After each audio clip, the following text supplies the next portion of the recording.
നമ്മളെല്ലാരും ആ ദിവസത്തിലേക്ക് ജിയോ നമ്മളെ കൂട്ടിക്കൊണ്ടുപോയി. അടിപൊളി. എപ്പോഴും നമ്മളെ ഷോർട്ട് ഫിലിം കാണുമ്പം ഈ മ്യൂസിക് ഉണ്ടല്ലോ, ആ ഷോർട്ട് ഫിലിമിന്റെ സോളാന്ന് എനിക്ക് തോന്നാറുണ്ട്. എനിക്ക് എപ്പോഴും കാണുമ്പോൾ ഇമോഷണൽ ആക്കുന്നത്. ഇപ്പം പാട്ടായാലും ആ മ്യൂസിക് ബാക്ക്ഗ്രൗണ്ടിൽ വരുമ്പോൾ നമ്മൾ ശരിക്കും ഇമോഷണൽ ആക്കുന്ന ഒരു മ്യൂസിക്.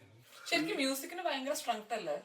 എപ്പോഴും ഒരു ഇമോഷൻ കൺവേ ചെയ്യാൻ ഏറ്റവും എളുപ്പം മ്യൂസിക് വഴിയാണ്. ഈ മ്യൂസിക് എനിക്ക് കിട്ടിയ ഒരു സാഹചര്യം പറയാവേ. ഞാനിതിന് നമ്മൾ ബാക്ക്ഗ്രൗണ്ട് സ്കോർ ചെയ്തുകൊണ്ടിരുന്നപ്പം ഒരു ദിവസം രാത്രിയിൽ തനു ഇതിനകത്ത് ഈ സീനിൽ നിന്ന് നമ്മുടെ വീട്ടിൽ നിന്ന് ഇറങ്ങി പോകുന്ന സീൻ ചെയ്യുമ്പോൾ ആ ഒരു ഇൻറ്റൻസ് ആയിട്ടുള്ള പെയിൻ അനുഭവിച്ച് പോകുമല്ലോ ഒരാൾ. അപ്പോഴത്തേക്ക് അവിടെ ഒരു ഹ്യൂമൻ വോയിസും കൂടെ വന്നാൽ നല്ലതായിരിക്കും എന്ന് എനിക്ക് തോന്നി. അന്നേരത്തേനും ഇങ്ങനെ ഈ ഹമ്മിങ് കിട്ടി, അതിൻ്റെ കൂടെ പിന്നെ ആ ലിറിക്സ് രണ്ട് ലൈൻ അന്നേരം കിട്ടി. അത് കഴിഞ്ഞ് ഞാൻ നമ്മുടെ ഡയറക്ടർ സാറിന് അത് അയച്ചു കൊടുത്തു. അങ്ങനെയാണ് എൻ്റെ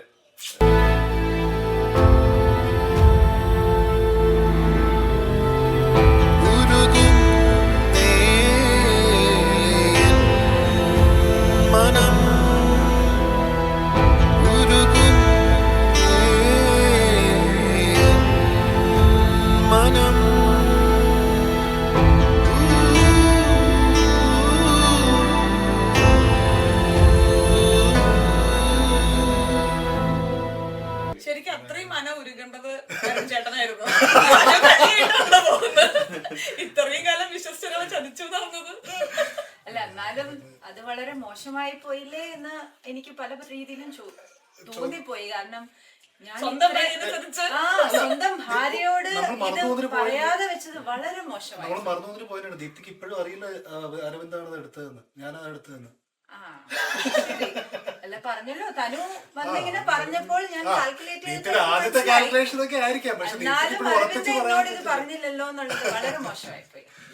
അത് നമ്മുടെ യൂട്യൂബ് കമന്റ്സിലും കുറെ പേര് അതിനെ കുറിച്ച് പറഞ്ഞിരുന്നു. അത് സത്യമാണ് പറയണത്. പക്ഷെ അങ്ങനെ ചെയ്തിരുന്നെങ്കിൽ അവിടെ ഒരു സിനിമയില്ല, അവിടെ ഒരു കഥയില്ല. അതുകൊണ്ട് ഞാൻ എഴുതിയില്ല എന്നുള്ളതാണ് സത്യം. അപ്പോ ശരിക്കും ആ അരവിന്ദ് ചെയ്തത് ആ മൊമെന്റിൽ നമുക്ക് ദേഷ്യം വരുന്നതിനെ കുറിച്ചൊക്കെ നമ്മളൊക്കെ പറയില്ലേ, അതുപോലെ തന്നെയാണ് ആ മൊമെന്റിൽ ഫൊർഗിവ് ചെയ്യാൻ തോന്നിയെന്നുള്ളത്. ആ സമയത്ത് പറയണമെന്നില്ല, പിന്നീട് എപ്പോഴെങ്കിലും തട്ടിപ്പോകുന്നതിന് മുമ്പെങ്കിലും വിളിക്കൊന്ന് പറയാമായിരുന്നു. അത് രണ്ട് രീതിയിൽ പറയാനുണ്ട് ദീപ്തി. ഒന്ന്, ദീപ്തി ഒന്ന് അടിച്ചലമ്പായിരുന്നു. അപ്പം അരവിന്ദ് സൗകര്യമായിട്ട് വിചാരിച്ചോക്കെ ഇന്ന് പോട്ടെ, നമുക്ക് സൗകര്യം കിട്ടുമ്പോ ദീപ്തിയെ പറഞ്ഞ് മനസ്സിലാക്കാന്നായിരിക്കും അരവിന്ദ് ഉദ്ദേശിച്ചത്.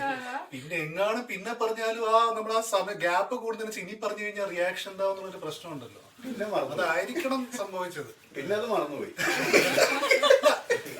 ഇതിനെ കുറച്ചുകൂടെ നമ്മൾ ഡീപ്പായിട്ട് ആലോചിക്കുകയാണെങ്കിൽ ഇപ്പം അരവിന്ദ് ആ മൊമെന്റിൽ ഒരു സ്പ്ലിറ്റ് ഡിസിഷൻ എടുക്കുകയാണ്. ഓക്കെ, ഇതാണ് ഞാൻ ചെയ്യേണ്ടത്, എന്തായാലും റിങ്ങും തിരിച്ചു കിട്ടും, ദീപ്തിയും തനുവും ബേസിക്കലി വലിയ കുഴപ്പമില്ലാതെ പോകുന്നതാണ് അരവിന്ദ് ഒരുപക്ഷെ ആലോചിച്ചിട്ടുണ്ടാവുക. പക്ഷെ it also shows how fragile our നമ്മുടെ evaluation of human feelings also. അത് എഴുതാൻ നേരം ശരിക്കും എനിക്ക് തോന്നിയത് അത് തന്നെയാ. കാരണം ദീപ്തി എന്ന ബാക്ക്ഗ്രൗണ്ടിൽ ഒരു ബോട്ടിൽ നിന്ന് കുടിക്കുന്ന സാധനം കാണിക്കുന്നുണ്ട്.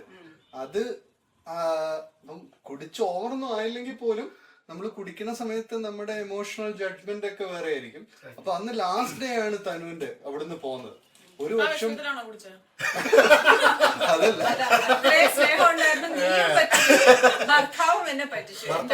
ഇപ്പോഴൊന്നും അറിയില്ലായിരുന്നു. അല്ല, ഇതൊക്കെ പോട്ടെ, എന്നിട്ട് തനു നീ തിരിച്ചു പോയപ്പോ എന്നോട് ഒരു സോറിയെങ്കിലും പറയായിരുന്നു എന്ന് പലരും അഭിപ്രായപ്പെട്ടിട്ടുണ്ട്. അത് വളരെ പക്ഷെ ഈ മനുഷ്യ സമ്മതിച്ചു. അതെന്താണെന്നറിയോ, അത് തനുവിന്റെ ക്യാരക്ടർ ശരിക്കും സ്വയം എല്ലാം ജീവിതത്തിൽ വളരെ പുവർ ബാക്ക്ഗ്രൗണ്ടിൽ നിന്നൊക്കെ വന്നിട്ട് ഇപ്പൊ ഒരു ഇത് സെറ്റിൽ ആയത്. അപ്പൊ അങ്ങനെ ഒരാള് എത്താൻ വേണ്ടി സ്വന്തം കാര്യങ്ങളും സെൽഫിഷ് ആയിട്ടുള്ള not in a negative way, പക്ഷെ ഒരു പേർപ്പസ് ഉണ്ടായിരുന്നു തനുവിന് വരുന്നതിന്. പേർപ്പസ് വന്ന് ഈ കഥ പറയാ പോവാ, അല്ല അതിന്റെ ഇടയ്ക്ക് സ്മിതയ്ക്ക് എന്ത് തോന്നിയെന്നോ സ്മിതയോട് സോറി പറയണോ എന്നുള്ളതിലുപരി സംഭവിച്ചത് ഏറ്റു പറയണോ, എനിക്ക് എന്റെ മോനെ നന്നായിട്ട് വളർത്തണം. ഈ ഒരു വ്യൂ പോയിന്റിൽ നിന്നാണ്. അഗെയിൻ അത് ആർഗ്യൂ ചെയ്യാൻ പറ്റില്ല, സോറി പറയാമായിരുന്നു. പക്ഷെ ഒരു റൈറ്റർ എന്നുള്ള നിലയ്ക്ക് എനിക്ക് അന്ന് അങ്ങനെ എഴുതുന്നതാണ് കുറച്ചുകൂടി ഡിഫറെന്റ് ആയിട്ട് തോന്നിയത്.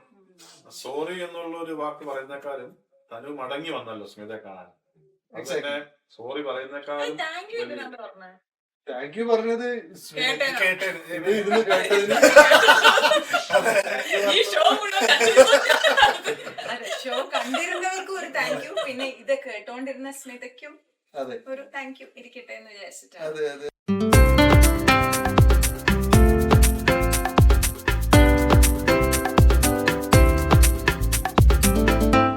അല്ല, നമ്മളുടെ ഡയലോഗുകളെ കുറിച്ച് കുറച്ച് കൂടുതൽ പരാമർശനം ഉണ്ടായിരുന്നു ഈ പല കമന്റ്സ് നമ്മൾ കണ്ടതില്. അപ്പൊ അതിലെന്തെങ്കിലും ആർക്കെങ്കിലും ഒരു അഭിപ്രായം ഉണ്ടോ? സെക്കൻഡ് കരിയർ ആയിട്ട് അഭിനയം എടുക്കാന്ന് പറഞ്ഞിട്ട് കുറെ അതുകൊണ്ടായിരുന്നു. അതെ, പിന്നെ ഞാൻ പിന്നെ ഒരു ബോൺ ആക്ട്രസ് ആയതുകൊണ്ട് എനിക്കതില് ഒരു അല്ല, പക്ഷെ ദൈവത്തിന് നന്ദി കേട്ടോ, ആദ്യമായിട്ടുള്ള എന്റെ അഭിനയമാണ്. അത് ഇത്രയെങ്കിലുമൊക്കെ നമുക്ക് ചെയ്യാൻ പറ്റിയതും പിന്നെ ഡെഫിനറ്റ്ലി ഈ വലിയ ഒരു ക്രൂവിന്റെ സപ്പോർട്ട്. ഞാൻ ഇച്ചിരി ഓവറായി പോകുമ്പോ ഇച്ചിരി ഒന്ന് സട്ടിൽ ആകുന്നത് നന്നായിരിക്കും എന്ന് പറയാൻ ഇവരെല്ലാരും ഉണ്ടായിരുന്നു. അതുകൊണ്ട് നമ്മൾ രക്ഷപ്പെട്ടു. അല്ലെ, നമ്മുടെ ക്രൂവില് എല്ലാവർക്കും ഒന്നും വരാൻ പറ്റിയില്ല കേട്ടോ. നമുക്ക് ഇതിലും കൂടെയുള്ള കുറെ പേരുണ്ട്, ബാക്ക്ഗ്രൗണ്ടിൽ വർക്ക് ചെയ്തവരും കൂടെ വർക്ക് ചെയ്തവരും. പക്ഷെ ഇന്ന് വരാൻ പറ്റിയില്ല. അതിൽ ഷമീം അന്ന് ഇതിനെ കുറിച്ച് പറഞ്ഞിരുന്നു. ഈ പറഞ്ഞതിനെ കുറിച്ച് കഴിവിനെ കുറവുള്ളൂ, അഹങ്കാരത്തിന് പിന്നെ വേറെ കുറെ കമന്റ്സ് ഉണ്ടായിരുന്ന ഒരു കാര്യമാണ്, നമ്മൾ യൂസ് ചെയ്ത ബാഗുകളിലൊക്കെ പുതിയ ബാഗുകളായിരുന്നു, എല്ലാത്തിലും ടാഗ് ഉണ്ടായിരുന്നു. അത് ഒരു ഡയറക്ടർ ഇന്റലിജൻസ് ആണ് അവിടെ കാണാതെ പോയത്. അതല്ല നമ്മള് ശ്യാം പറയും. It's totally wrong notion. നമ്മളുണ്ടായിരുന്നത് ദുബായിൽ നിന്ന് തനു വന്നപ്പോൾ ക്യാമറയിൽ നിന്ന് കാണിച്ചത് ബാഗിൽ ഉണ്ടായിരുന്ന ടാഗ് ആയിരുന്നു അത്. നമ്മൾ ആദ്യത്തെ സീനിൽ തനു വരുമ്പോ തനുവിന്റെ ബാഗില് എമിറേറ്റ്സിന്റെ ക്യാബിൻ ബാഗേജിൽ യൂസ് ചെയ്യുന്ന, ഇപ്പൊ യൂസ് ചെയ്യാറില്ല ഈ ഇടയ്ക്കൊക്കെ, പണ്ടൊക്കെ അത് കുറച്ചുകൂടെ കോമൺ ആയിരുന്നു, ഒരു ടാഗ് ഉണ്ടായിരുന്നു. അതായിരുന്നു ആളുകൾ കണ്ടിട്ട്. പിന്നെ തനു തന്നെ ടിക്കറ്റ് ഇല്ല, നമ്മള് പേപ്പറിൽ പ്രിന്റ് ചെയ്തിട്ട്. അതായത് ആ സമയത്ത് നമുക്ക് ഈ പറഞ്ഞ ബോർഡിംഗ് ആ സംഭവം ഇല്ലല്ലോ. അപ്പൊ ശരിക്കും നമ്മൾ പേപ്പറിൽ പ്രിന്റ് ചെയ്തിട്ടാണ് ടിക്കറ്റ് എടുത്തത്. അതുവരെ അതാണ് ഞാൻ തനുവിന് കൊണ്ടുതരുന്നത്.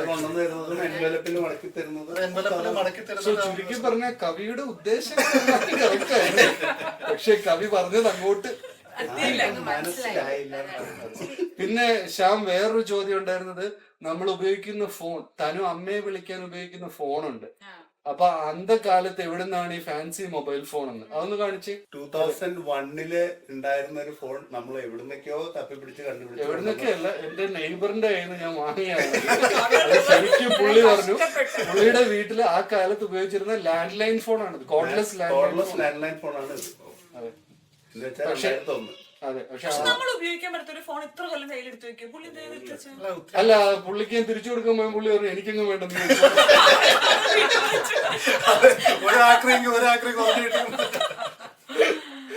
പക്ഷെ പ്രോപ്ഷൻ നമ്മൾ ഇങ്ങനെയൊക്കെ കുറച്ച് പണിയാണ്. ആ ടി വി കൊണ്ടുവന്നത് അതൊരു ഭയങ്കരമായിരുന്നു. അന്ന് രാവിലെ ദിവസം പഴയ ടി വി ഒരു നിമിത്തായിരുന്നു, പെട്ടെന്ന് അങ്ങോട്ട് അറേഞ്ച് ചെയ്തല്ല ഒരു ടി വി. അത് ചെയ്തത് ദീപ്തിയുടെ ഹസ്ബൻഡ് സിജോ. പുള്ളിക്ക് ഒന്നും വരാൻ പറ്റിയില്ല. പുള്ളിയായിരുന്നു നമ്മുടെ ഒരു മെയിൻ പ്രൊഡക്ഷൻ സപ്പോർട്ട്. എന്ത് പ്രശ്നം ഉണ്ടെങ്കിലും പറഞ്ഞാൽ അപ്പൊ സോൾവ് ചെയ്യും. അപ്പൊ ടി വി ഇല്ലാന്ന് പറഞ്ഞപ്പോ ടി വി വേണ്ടാന്ന് നമ്മൾ വിചാരിച്ചു, ഐഡിയ ഉണ്ടായിട്ട്. കാരണം എവിടെ നിന്നാണ് ഈ പഴയ ടി വി കിട്ടുന്നത്? അപ്പൊ എങ്ങോട്ട് പോയി പഴയ അപ്പാർട്ട്മെന്റിൽ പോയി രാവിലെ എടുത്തോണ്ട് വന്നത്. ഷൂട്ടിംഗ് കൂടെ 1 മണിക്കൂർ മുമ്പാണ് നമുക്ക് സാധനം കിട്ടുന്നത്.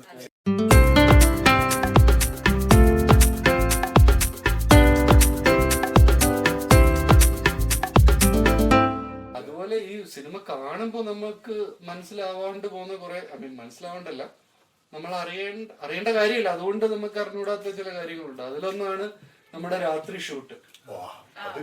അതിലാണ് പല ഡയലോഗ്സിന്റെ അർത്ഥം എനിക്ക് മനസ്സിലാവാതെ. അതുകൊണ്ടാണ് ഞാൻ സോറി പറയാൻ പറഞ്ഞത്, അല്ലെങ്കിൽ എടുത്തു പറയേണ്ട ഒരു കാര്യമാണ്. അത് ഗംഭീരായിരുന്നു. അത് നമ്മുടെ സനീഷും ഷമീമും ഒക്കെ ആയിരുന്നു. സനീഷ് ഇവിടെ ക്യാമറയുടെ പുറകെ നിപ്പുണ്ട്, ഇങ്ങോട്ട് വരുന്നില്ല. സനിയും ഷമീമും ഒക്കെ ആയിരുന്നു ക്യാമറ ആൻഡ് ലൈറ്റിംഗ്. അപ്പോൾ നമ്മുടെ ഉദ്ദേശം രാവിലെ 7 മണിക്ക് ഷൂട്ട് തുടങ്ങുന്നത് വൈകിട്ട് 5 മണിക്ക് തീരുന്നു എന്നായിരുന്നു. പക്ഷെ 5 മണി എന്നുള്ളൊരു ഇത്തിരി ലേറ്റ് ആയി, രാവിലെ 3 മണി വരെയൊക്കെ ഓടി.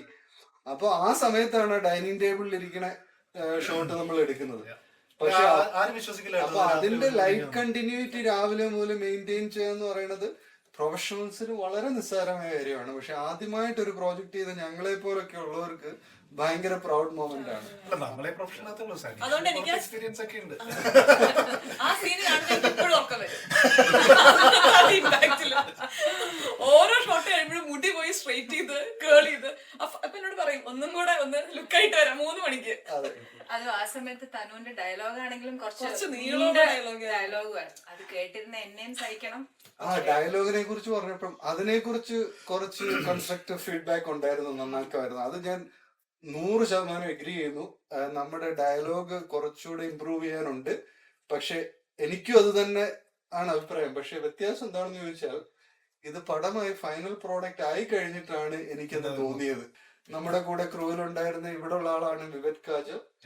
വിവറ്റിനെ ഞാൻ പരിചയപ്പെടുന്നത് ഈ ഫിലിം കാരണം ശ്യാം ഇൻട്രൊഡ്യൂസ് ചെയ്തതാണ്. അപ്പം വിവറ്റ് ഓൾറെഡി നാട്ടില് നല്ല ഷോർട്ട് ഫിലിംസ് ഒക്കെ ചെയ്തിട്ടുണ്ട്. ഭയങ്കര ഫിലിം മേക്കർ ആവാനുള്ള പാഷനോടെ നടക്കുന്ന ആളാ.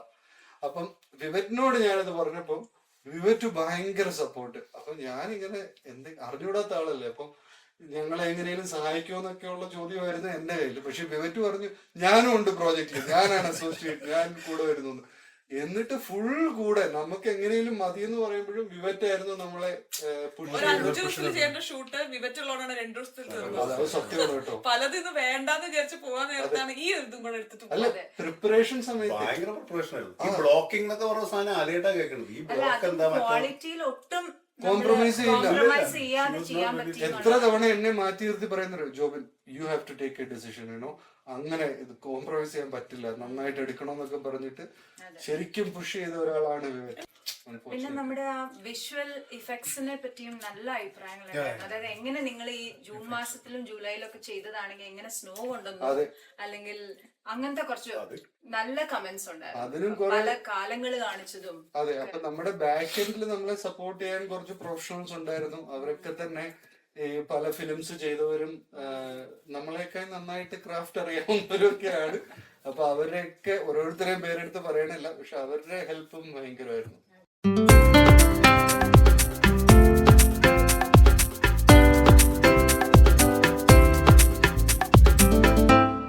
നമ്മള് 3 പേരുമാണല്ലോ ആകെ സ്ക്രീനിലുള്ളൂ. അപ്പൊ എന്തുകൊണ്ടാണ് ഓരോ ക്യാരക്ടേഴ്സിന് ഓരോ ആൾക്കാര് ആപ്റ്റ് ആണെന്ന് ഫീൽ ചെയ്തത്? കാരണം നമുക്ക് സ്ക്രീനിങ് ഒക്കെ ഉണ്ടായിരുന്നു, ജസ്റ്റ് അങ്ങോട്ട് വന്ന അഭിനയിച്ചതല്ല.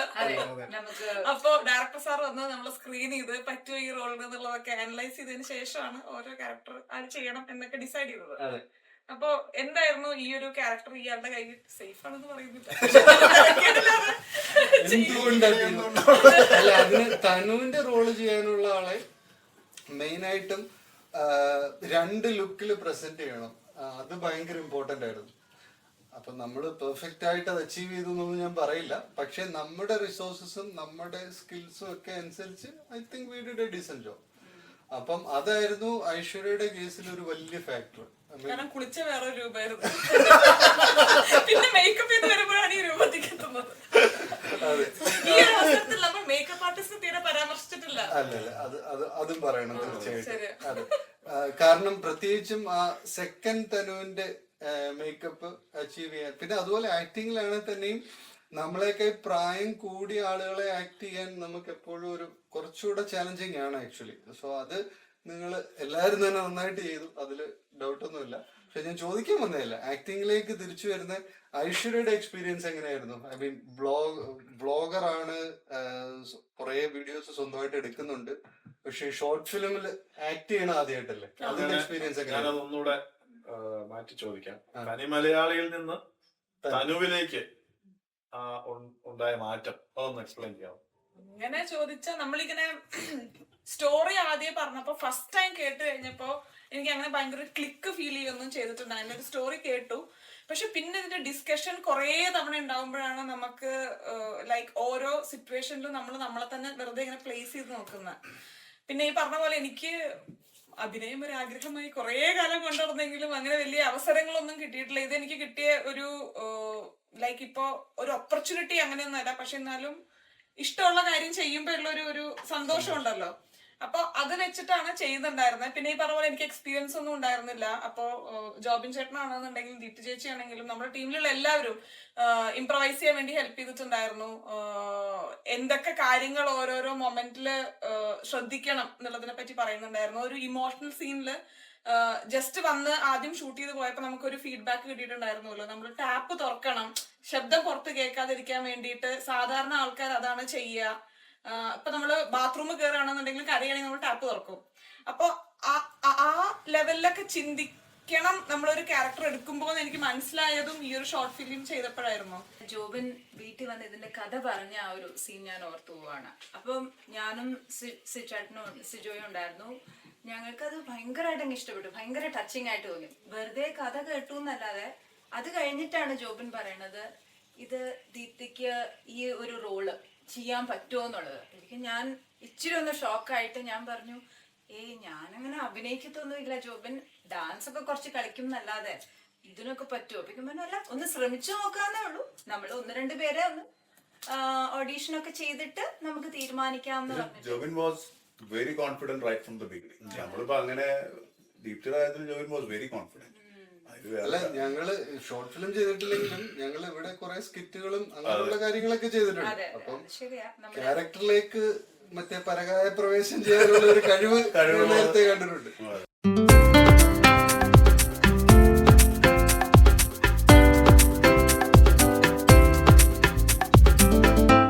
ഞാൻ യൂട്യൂബിലെ കമന്റ്സ് ഒക്കെ നോക്കുമായിരുന്നു. അപ്പം അതിൽ മിക്ക കമന്റ്സും തന്നെ ആക്ടേഴ്സിനെ അപ്രീഷിയേറ്റ് ചെയ്തുകൊണ്ടും ഐ തിങ്ക് എല്ലാരും തന്നെ വളരെ നല്ലൊരു ഇത് ചെയ്തു. ഇന്ന് ഇവിടെ ഇല്ലെങ്കിലും വേറെ 2 ആക്ടേഴ്സ് കൂടെ നമുക്ക് ഉണ്ടായിരുന്നു, ഇഷയും അപ്പുവും. ഇഷയാണ് ദീപിക, അപ്പു ആണ് ദീപു. അപ്പം അപ്പുവിനെ അഭിനയിപ്പിക്കാൻ വേണ്ടിയിട്ട് നമ്മൾ എല്ലാ ടാക്ടിക്സും യൂസ് ചെയ്തായിരുന്നു. അപ്പു ആണല്ലോ ചെറുത്. ഓരോ ഷോട്ട് എന്ന് പറഞ്ഞാൽ 2 സെക്കൻഡ് ഷോട്ട് കഴിഞ്ഞിട്ട് ഒരു ജ്യൂസ് കൊടുക്കണം, അടുത്ത 2 സെക്കൻഡ് ഷോട്ട് കഴിഞ്ഞിട്ട് അടുത്ത ജ്യൂസ് കൊടുക്കണം. ആപ്പിൾ ജ്യൂസ് ആണ് ഫേവറേറ്റ്. ഞാൻ അത് കാരണം കുറെ അധികം മേടിച്ചു വെച്ചിരുന്നു അവനൊന്ന് സോപ്പിടാനായിട്ട്. പക്ഷെ ലാസ്റ്റ് സീനിൽ അവന് കിട്ടിയത് അതൊരു ഭയങ്കര ഇതായിരുന്നു. അവൻ ആ കറക്റ്റ് ആ മൂവ്മെന്റും കറക്റ്റ് ഇതിന് ഫോക്കസ് മാറുന്ന അരവിന്ദ ഇത് കൊടുക്കുന്ന ആ സീനിലൊക്കെ അവന് കിട്ടിയത് ഒരു ഭയങ്കര ഒരു ആ സീൻ എനിക്ക് ഇമോഷണൽ ആക്കിയെന്ന് പറയാൻ ഇപ്പോഴും ഓർമ്മയുണ്ട്. എനിക്കിപ്പോഴും ഭയങ്കര ടച്ചിങ് ആയിട്ടുള്ള 2 ഷോട്ടാണ് അതിനകത്ത് നമ്മുടെ ഉള്ളത്. ഒന്ന് തനു ഇറങ്ങിപ്പോയിട്ട് തിരിച്ച് നമ്മുടെ കറന്റ് ടൈമിലേക്ക് വരുന്ന ഒരു ഷോട്ട് ഉണ്ട്. അതായത് ഓവർലാപ്പ് ചെയ്തിട്ട് അത് എഡിറ്റിങ്ങിന്റെയും മ്യൂസിക് നമ്മുടെ മൊത്തം ഫിലിമിന്റെ എനിക്ക് ഏറ്റവും ഇഷ്ടപ്പെടുന്ന ഒരു ഷോട്ട് അതാണ്. പിന്നെ ലാസ്റ്റ് ഷോട്ട് അത് ഞാൻ ഉള്ളതുകൊണ്ടല്ല, എനിക്ക് ഇമോഷണലി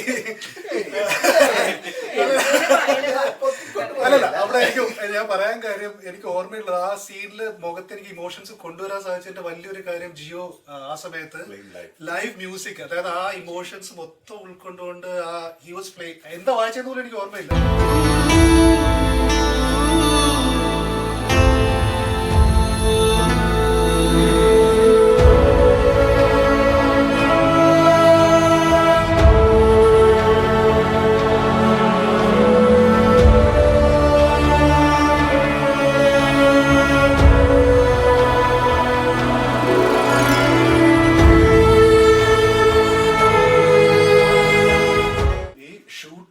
ശരിക്കും അന്ന് ചെയ്യുന്ന സമയത്ത് ഡയലോഗ്സ് ഇല്ലാത്ത സീനാണ്. അപ്പൊ ജിയോ അന്ന് അവിടെ വന്നിരുന്നിട്ട് കൊണ്ടുവന്നു. ആ ഇമോഷൻ ഉൾക്കൊണ്ടാണ് ആക്ടേഴ്സ് അഭിനയിച്ചത്. അത് ഭയങ്കര നല്ലൊരു ഇപ്പോഴും അത് എപ്പോഴും കാണുമ്പോൾ ആ സീൻ വല്ലാണ്ട് എന്നെ ടച്ച് ചെയ്യും. നമ്മളെ എല്ലാ മൂവീസും നമ്മളെങ്ങനെ ടച്ച് ചെയ്യാറില്ല. എനിക്ക് ആ ഒരു ഷോട്ട് അത് ഭയങ്കര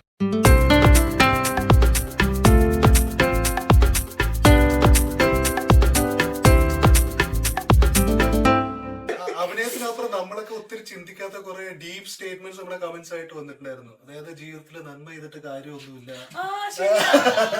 അതവർക്ക് കൃത്യമായിട്ട് അരുണിന്റെ ആ അഭിനയത്തിന് മനസ്സിലായി. നന്മ ചെയ്തവർ നേരത്തെ തട്ടിപ്പോവും എന്നുള്ളത് വരെ അതിൽ നല്ലവരെ നേരത്തെ വിളിക്കുന്നെങ്ങാണ്ട് അല്ല, അതിനൊരു റിപ്ലൈ കമന്റ് ഉണ്ടായിരുന്നു. എന്താ കാലൻ സ്വഭാവ സർട്ടിഫിക്കറ്റ് ചോദിക്കാറില്ല. ആദ്യമായിട്ട് കേൾക്കാം. ഇത് ഞാൻ വായിച്ചില്ല, ഞാൻ കമന്റ്സ് വായിച്ചില്ല, ഇത് വായിച്ചതില്ല, ഞാൻ ശ്രദ്ധിച്ചില്ല. അല്ല, നല്ല ക്രിയേറ്റീവ് ആയിട്ടുള്ള ആൾക്കാരെ നമുക്ക് കമന്റ് സെക്ഷനിൽ കാണാൻ പറ്റും. നമ്മൾ ആലോചിക്കാത്ത ഒത്തിരി കാര്യങ്ങൾ, അതായത് നമ്മൾ കുറെയൊക്കെ ഇങ്ങനെയൊക്കെ ചിന്തിച്ചിട്ടുണ്ടെങ്കിലും അതിൽ വന്ന കമന്റ്സ് അതും പലരും എന്റെ സൈഡ് പിടിച്ചു എന്നുള്ളതാണ്. പാവം ആ സ്മിതേനെ എങ്ങനെ ഇത്രയും സങ്കടപ്പെടുത്തി എന്നുള്ളത്. ഹോ, ആ ഡയലോഗ് കേട്ടപ്പോ ഞാൻ തന്നെ കൂടുതലായിട്ട് സങ്കടപ്പെട്ടു പോയി. അതാ ഈ ചതി. പിന്നെ ഈ നമ്മുടെ ഫൈനൽ ഔട്ട്കം മൂവി കണ്ടിട്ട് കമന്റ്സ് ഒക്കെ ഉണ്ട്. നമുക്ക് സന്തോഷമാണേലും നമുക്ക് എല്ലാവർക്കും ഇപ്പോഴും ഏറ്റവും നല്ല മെമ്മറി ആ പ്രോസസ് ആയിരിക്കും അല്ലെ, അന്ന് നമ്മൾ ഷൂട്ട് ചെയ്തത്. അപ്പൊ അങ്ങനെ പറയുമ്പോ ഒരാളെയും കൂടെ പറയണം, എന്റെ വൈഫ് ഐശ്വര്യ. അപ്പം ഫുൾ അമ്മ ഐശ്വര്യയുടെ അമ്മയും പറയണം. ഞങ്ങൾക്ക് പല ദിവസവും കഞ്ഞിയും കറിയും വെച്ച് തന്നത്. കഞ്ഞിയും കറിയും ഷൂട്ടിനുള്ള ആകെ പ്രചോദനം അതായിരുന്നു.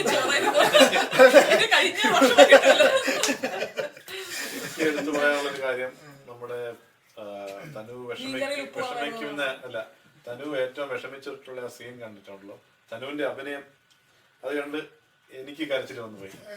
അത്രയും ഇന്റൻസ് ആയിരുന്നു. ഞാനവിടെ വേറെ ഈ ഇതിന്റെ കൂടെ പറയാനുള്ള കാര്യം, ഈ കമന്റ്സിനകത്ത് ഡബിങ്ങിനെ കുറിച്ച് പലരും പറഞ്ഞു. പക്ഷെ നമ്മുടെ ഈ ഫിലിമിനകത്ത് നമ്മൾ ഡബിങ് ചെയ്തിട്ടില്ല, എല്ലാം കറക്ഷൻ ചെയ്തിട്ടുണ്ട്. കറക്ഷൻ 2-3 വാക്കുകൾ. അത് പറയാതെ വയ്യ, അത് ഒരു വലിയ കാരണം എന്റെ സൗണ്ട് തന്നെയാണ്. അതില് ഓക്കെ, അത് ഞാൻ എക്സ്പ്ലെയിൻ ചെയ്യാം. നമ്മൾ അന്ന് പ്ലാൻ എന്ന് വെച്ചാൽ നമ്മുടെ ഷൂട്ടിങ്ങിൽ നമ്മൾ സിംഗ് സൗണ്ട് യൂസ് ചെയ്യാന്നുള്ളതാ. പിന്നെ ഡബ് ചെയ്യാതെ ഷൂട്ട് ചെയ്യുന്ന സമയത്ത് തന്നെ ലൈവ് റെക്കോർഡിങ്, അതാണ് പ്ലാൻ. പക്ഷേ ഈ സിനിമയിൽ ആരാണെന്ന് ഞാൻ പറയില്ല, പക്ഷെ മെയിൽ ക്യാരക്ടർ അഭിനയിപ്പിക്കുന്ന ഒരു നടൻ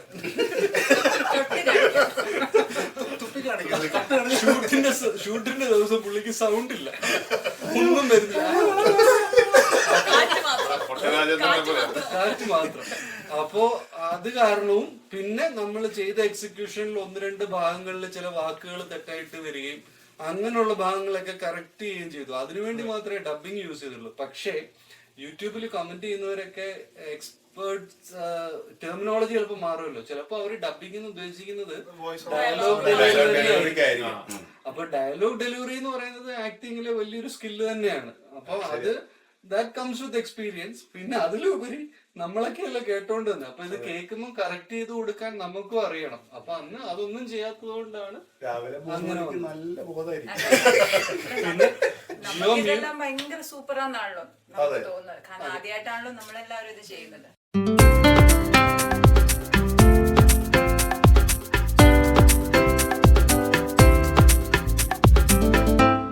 ഒരു ബഡ്ജറ്റ് പടമായിരുന്നല്ലോ നമ്മുടെ സാധനങ്ങളൊന്നുമില്ല. അപ്പൊ ഉള്ള സാധനം ഇല്ലാത്ത പടം.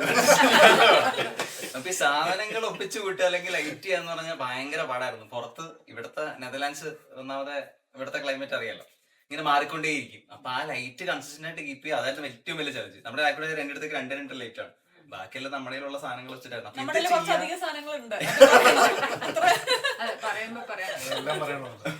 അപ്പൊ ഇത് വെച്ച് ചെയ്യലായിരുന്നു വലിയ ചലഞ്ച്. ഇപ്പൊ രാവിലത്തെ ഫസ്റ്റ് ഷോട്ട് നമ്മൾ എടുത്തത് നമ്മൾ പുറത്ത് തുടങ്ങിയത്, സെറ്റ് ചെയ്ത് എല്ലാം റെഡി ആവുന്നപ്പോഴത്തേക്കും ലൈറ്റ് പോയി, പിന്നെ കംപ്ലീറ്റ് മാറി. അപ്പൊ അത് സൗണ്ട് വന്നു നമ്മുടെ പുറത്ത്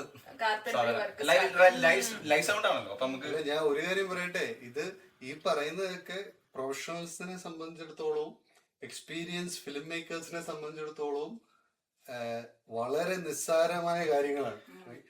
നമ്മളെ പോലെ ഫസ്റ്റ് ടൈം ഇതെല്ലാം എക്സ്പ്ലോർ ചെയ്യുന്നവർക്കാണ് ഇതുകൊണ്ടൊക്കെയുള്ള ചാലഞ്ച്. അപ്പൊ അതില് maybe not the exact first time, പക്ഷെ അതില് അന്ന് സനീഷും ഷമീമുമാണ് നമ്മുടെ ഫുൾ ലൈറ്റിംഗിൽ ക്യാരി ത്രൂ ചെയ്തത്. ശരിക്കും കാണാറുണ്ട് കേട്ടോ അത് ഫിലിമിൽ, ആൾക്കാർ റെക്കഗ്നൈസ് ചെയ്തിട്ടുണ്ട്. അത് ആ പ്രീമിയം കഴിഞ്ഞ് വന്നപ്പോഴാണ് ഫസ്റ്റ് ഫ്രണ്ട്സ് ഒക്കെ വന്നിട്ട് പറഞ്ഞു, നീ ഷോർട്ട് ഫിലിം എന്നൊക്കെ കേട്ടു, പക്ഷെ ഇത്രയും ചെയ്ത് വെച്ചല്ലോ, അത് ഭയങ്കര ഒരു അപ്രീസിയേഷൻ ആയിരുന്നു.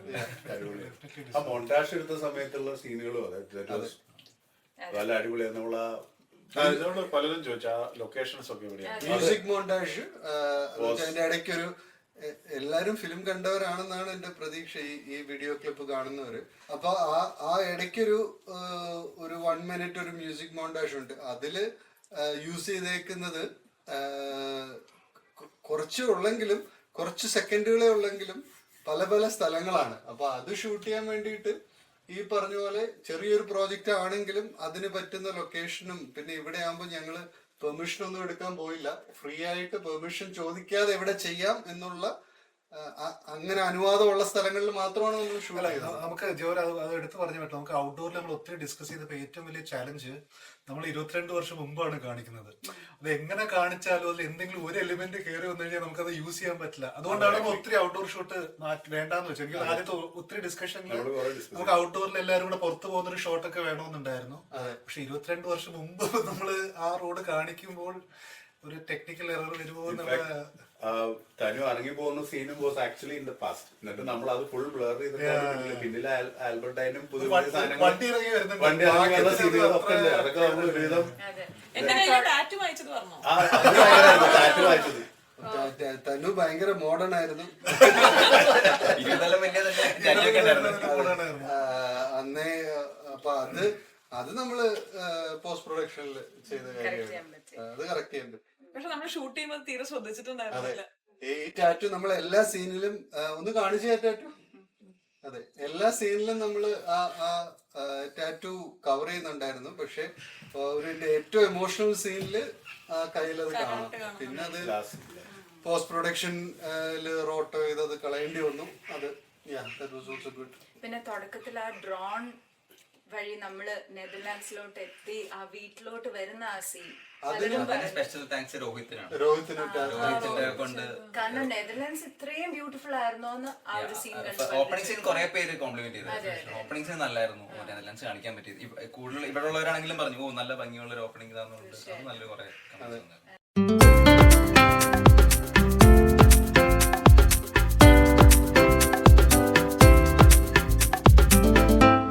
പറയാനുള്ള വേറൊരു കാര്യം ഈ വീക്കെൻഡ് ഫ്രെയിംസിന്റെ ഒരു ഫോർമേഷൻ ആണ്. അപ്പൊ അത് ഈ പേരിടാൻ തന്നെ ഞങ്ങള് എത്ര നാൾ എടുത്തെന്ന് അറിയില്ല. ഒരു പേര് വേണം എന്ന് പറഞ്ഞിട്ട് ലാസ്റ്റില് പെട്ടെന്നൊരു ഉണ്ടാക്കിയ പേര്. പക്ഷെ അത് തന്നെ ഇപ്പം ലുക്കിംഗ് ബാക്ക് ഇങ്ങനെ ഇത്രയും പേര് ഒരുമിച്ച് കൂടാനും എല്ലാവർക്കും തന്നെ ഇങ്ങനെയുള്ള ആഗ്രഹങ്ങൾ ഉണ്ടാവാനും ഒക്കെ ചാൻസ് ഉണ്ടായത് കൊണ്ട് ചെയ്ത ഒരു പ്രോജക്റ്റ് ആണിത്. അപ്പൊ അത് ഇനി അടുത്ത പ്രോജക്റ്റ് എന്താണ് ജോബൻ? അടുത്ത പ്രോജക്റ്റ് ചെയ്യണമെന്നൊക്കെ ആഗ്രഹമുണ്ട് പക്ഷെ അതിന്റെ സമയമാകുമ്പം പ്രൊജക്ടിന്റെ ക്ഷീണം തീർന്നിട്ടില്ല. പക്ഷെ എങ്ങനെയൊക്കെ നോക്കിയാലും അതും ആ 3 ദിവസം നമ്മുടെ ഷൂട്ടിംഗ് കഴിഞ്ഞ് ഞാനും ചേട്ടനും അന്ന് രാത്രി ഇരുന്ന് നമുക്കെന്നാ അടുത്ത ക്രിസ്മസിന് അടുത്തൊരു പ്രോജക്ട് റിക്വസ്റ്റ് ചെയ്താണ്. കാരണം വീട്ടിൽ നിന്ന് എല്ലാവരും പോയി ആകെ ഒരു സങ്കടമായി പോയ പോലെ. അത്രയും ഭയങ്കര ലൈവ്ലി ആയിരുന്നു. ഒരു ഫാമിലി ആയിട്ട് അടിപൊളി. പക്ഷെ നമ്മൾ ഈ പ്രൊജക്ട് ചെയ്ത് കഴിഞ്ഞിട്ട് ഇപ്പൊ നമ്മുടെ എല്ലാവരുടെയും ഒരു ഫസ്റ്റ് ആയിട്ടുള്ള ഒരു ഷോർട്ട് ഫിലിമാണ്. പക്ഷെ എന്നാലും നമുക്ക് ഇത്ര രീതിയിൽ യൂട്യൂബിൽ നിന്ന് നമുക്ക് റെസ്പോൺസ് കിട്ടുക എന്നുള്ളത് നമുക്ക് ഏറ്റവും ഭയങ്കര നല്ലൊരു കാര്യമാണ്. അതുകൊണ്ടാണ് നമുക്ക് ഇത്രയും എന്താ പറയാ റെസ്പോൺസ് വന്ന് അതുകൊണ്ടാണ് നമുക്ക് ഇപ്പൊ നെക്സ്റ്റ് പ്രൊജക്ട് ചെയ്യാൻ ഇപ്പൊ കൂടുതൽ ഫീൽ ചെയ്യുന്നത്. എക്സാക്ട്ലി. പിന്നെ നമ്മൾ കുറെ ഷോർട്ട് ഫിലിം ഫെസ്റ്റിവൽസിനും കോമ്പറ്റീഷൻസിനും ഒക്കെ സബ്മിറ്റ് ചെയ്തിട്ടുണ്ടായിരുന്നു. അതില് വലിയൊരു ബൂസ്റ്റ് ആയിരുന്നു. ഇവിടെ നെതർലൻഡ്സിലുള്ള ഒരു ഇന്റർനാഷണൽ ഷോർട്ട് ഫിലിം ഫെസ്റ്റിവലിൽ നമുക്ക് ഫസ്റ്റ് പ്രൈസ് കിട്ടി. വേറെ അതൊരു ഭയങ്കര കോൺഫിഡൻസ് ബൂസ്റ്റർ ആയിരുന്നു. പിന്നെ യൂട്യൂബിലെ റെസ്പോൺസസ് പോസിറ്റീവ് ആണ് എന്ന് പറഞ്ഞ ഈ പടത്തിന്റെ പ്രശ്നങ്ങളല്ല ഏറ്റവും നന്നായിട്ട് അറിയുന്നത് ഈ ആളുകൾക്കാണ്. അല്ല, ഫീഡ്ബാക്ക് തന്നവർ എനിക്ക് ഒത്തിരി നന്ദി പറയേണ്ടത് കൺസ്ട്രക്റ്റീവ് ഫീഡ്ബാക്ക് ആണ്.